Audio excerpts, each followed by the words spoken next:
Hello বন্ধুরা, আবারও স্বাগতম আমার স্ক্র্যাচ অন ম্যাপ চ্যানেলে।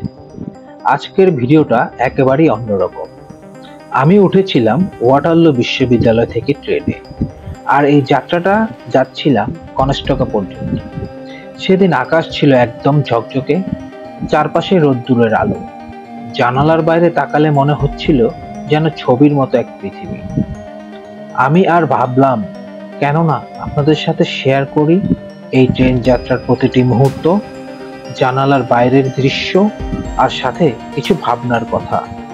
একটা ছোট ট্রেন জার্নি, কিন্তু কত অনুভব, কত গল্প লুকিয়ে থাকে এতে। চলুন আজ আমরা একসাথে এমনই একটি গল্প অনুভব করি।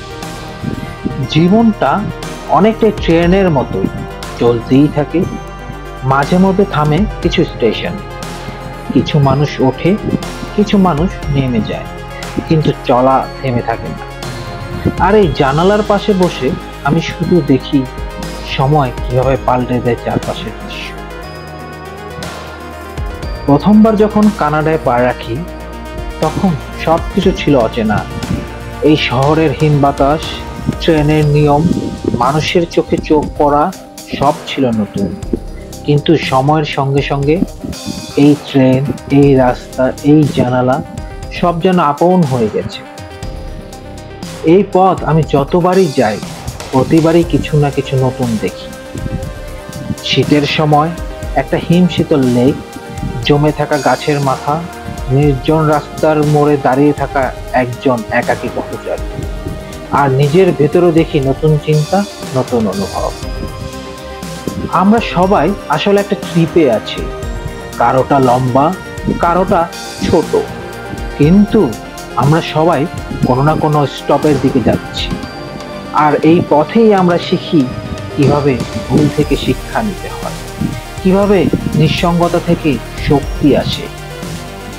এই ট্রেন ভ্রমণটা শুধু পয়েন্ট এ থেকে পয়েন্ট বি যাওয়ার যাত্রা না, এটা একটা আত্ম অনুসন্ধানের সময়, যেখানে আমি নিজেকে প্রশ্ন করি, আমি কি ঠিক পথে আছি? যেটা করছি সেটাও কি ঠিক, নাকি শুধু একটা রুটিন, নাকি কোনো লক্ষ্য? প্রতিদিনই দেখি জানালার বাইরে জীবনের রং পাল্টাচ্ছে। শীতের সময় দেখি সাদা বরফের নিচে লুকিয়ে থাকা নতুন বসন্ত, নীরব প্রান্তরে জেগে থাকা আশা। সবচেয়ে শান্ত মুহূর্তগুলো আসে তখনই, যখন আমরা নিজের সঙ্গে কিছু সময় একা কাটাই। এই ট্রেনের জানালা আমার আয়না, যেটাতে আমি নিজের চেহারার চেয়ে বেশি দেখি নিজের ভেতর। আমরা যেখানেই যাই, সব পথ হয়তো একটা নিজেকে খুঁজে পাওয়ার গল্প। আজকের এই ট্রেন যাত্রা হয়তো কাল ভুলে যাব, কিন্তু এই মুহূর্তটার গভীরতা থেকে যাবে অনেক দিন। আপনারা কি কখনো ট্রেনের জানালার পাশে বসে এমন ভাবনায় হারিয়ে গেছেন? এই ছোট ট্রেন যাত্রার মতোই আমাদের জীবনও অনেক সময় ছোট ছোট মুহূর্তে বড় অর্থ খুঁজে পায়। যদি আমার এই যাত্রাটা আপনাকে একটুখানি ছুঁয়ে যায়, তাহলে একটা লাইক দিয়ে যান, কমেন্টে জানিয়ে দিন আপনার জীবনের এমন কোনো মুহূর্তের কথা। আর আপনি আরো চিন্তাময় ও বাস্তব অনুভূতির ভিডিও পেতে সাবস্ক্রাইব করুন আমার চ্যানেল স্ক্র্যাচ অন ম্যাপ। কারণ আমি শুধু ভ্রমণ দেখি না, আমি অনুভব করি।